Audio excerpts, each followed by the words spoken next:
చాణక్య నీతి మనకు జీవితంలోని ప్రతి రంగంలో మార్గదర్శకత్వం అందిస్తుంది. విజయాన్ని సాధించాలంటే కేవలం కృషి చేయడం కాదు, సరైన విలువలు, మంచి అనుభవాలతో కూడిన నిర్ణయాలు తీసుకోవడం అవసరం. జీవనశైలిని మారుస్తూ సంబంధాలను మెరుగుపరుచుకునే వీటి ద్వారా మీరు మరింత ఆత్మవిశ్వాసాన్ని, విజయాన్ని పొందగలుగుతారు. ఇప్పుడు ఆ పాఠాల గురించి చూద్దాం. విజయానికి సంబంధించి 10 ముఖ్యమైన చాణక్య నీతి పాఠాలు మీకోసం. నెంబర్ 1, వ్యక్తికి డబ్బు ముఖ్యం కాదు, విలువలే ముఖ్యం. ఒక వ్యక్తిని నమ్మే ముందు అతడి దగ్గర ఉన్న డబ్బును కాదు, అతడి నిజాయితీ, విలువలు, ఆచరణని గమనించండి. ఆ తర్వాత మీరు అతనితో వ్యాపార భాగస్వామ్యం పెట్టుకుంటే తప్పనిసరిగా డబ్బు విషయంలో కూడా జాగ్రత్తగా ఉండాల్సిందే. కానీ ముందు డబ్బుకు కాదు ప్రయారిటీ ఇవ్వాల్సింది ఎదుటి యొక్క విలువల్ని, వ్యక్తిగత జీవితాన్ని, అదే విధంగా ఆచరణని మనం గమనించిన తర్వాతే ప్రొసీడ్ అవ్వాల్సి ఉంటుంది. లేకపోతే పూర్తి స్థాయిలో నష్టపోతారు. నెంబర్ 2, మాటల్లో కాదు పనుల్లోనే నిజమైన వ్యక్తిత్వం తెలుస్తుంది. ఎవరైనా ఏమి చెబుతున్నారనేది కాదు, వారు ఏం చేస్తున్నారనేది వారి నిజమైన స్వభావాన్ని తెలియజేస్తుంది అనమాట. ఇక 3, స్థిరమైన మనస్తత్వం ఉన్నవారిని ఎంచుకోవడం. ప్రవర్తనలో స్థిరత్వం ఉన్నవారితో ఉండడం చాలా మంచిది. ఎప్పటికప్పుడు మార్పులు చూపించే వారిని దూరంగా ఉండండి.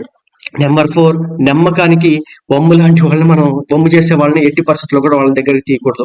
నమ్మకానికి అసలైన పరీక్ష కష్టకాలంలోనే ఉంటుంది. నిజమైన స్నేహితులు, విశ్వసనీయ వ్యక్తులు కష్టకాలంలో మీతో ఉంటారు. సుఖ సమయంలో మాత్రమే వారు మీతో గడపడం జరుగుతుంది. వారు మాత్రమే మీకు నిజమైన ఫ్రెండ్స్ గా మీరు గమనించాల్సి ఉంటుంది. ఇక ఒక వ్యక్తిని నమ్మే ముందు తప్పనిసరిగా ఆలోచించండి. ఎవరిపైనా నమ్మకం పెట్టుకునే ముందు వారి నడవడిక, నడతను మీరు పరిశీలించాల్సిందే. లేకపోతే ఫ్యూచర్ లో తప్పనిసరిగా నష్టపోతారు. నెక్స్ట్, నెంబర్ 6, జ్ఞానం ఉన్నవారితో సమయాలు గడపడం. తమ అనుభవం, జ్ఞానం మీతో పంచుకునే వారితో మాత్రమే స్నేహం చేయండి. ఇది మీ ఎదుగుదలకు ఎంతో సహాయపడుతుంది. నెంబర్ 7, మీ ఆలోచనకు విలువిచ్చే వారితో మాత్రమే ఉండండి. మీ అభిప్రాయాలను గౌరవించి మిమ్మల్ని ఆదరించే వారితో మాత్రమే సంబంధ బాంధవ్యాలు పెట్టుకోండి తప్ప ఎంతసేపు మిమ్మల్ని క్రిటిసైజ్ చేసే వాళ్ళని, మిమ్మల్ని కిందకి లాగే వారిని, లేదంటే మిమ్మల్ని అవమానపరిచే వారిని ఎట్టి పరిస్థితుల్లో వారి దగ్గర కూడా వెళ్ళకండి. నెంబర్ 8, ఇతరుల అనుభవాల నుంచి పాఠాలు నేర్చుకోవడం. ప్రతి తప్పును మీరే చేసి నేర్చుకోవాల్సిన పని లేదు.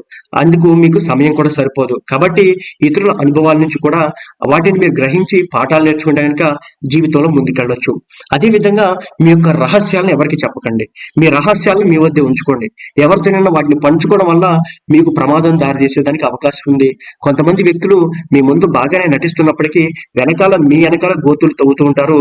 దాని ద్వారా మీ రహస్య సమాచారం ఏదైతే ఉంటుందో అది శత్రువులకు చేరడమో, లేదంటే మీ వ్యక్తిగత జీవితానికి ఇబ్బందులు కలగడమో జరుగుతుంది. కాబట్టి ఈ విషయంలో మరి ముఖ్యంగా ఆఫీస్కి వెళ్లే వారైతే జాగ్రత్త పడండి. ఎందుకంటే మీ చుట్టూ ఉన్న వారితో అన్ని టర్మ్స్ బాగున్నప్పుడు మంచి విషయాలు చెప్పేసిన తర్వాత, మీ వ్యక్తిగత విషయాలు చెప్పేసిన తర్వాత చివరాఖరికి వాళ్ళది ఏదైనా విభేదం వస్తే దాని ద్వారా నష్టపోవడానికి ఎక్కువైతే అవకాశం అయితే ఉంటుంది.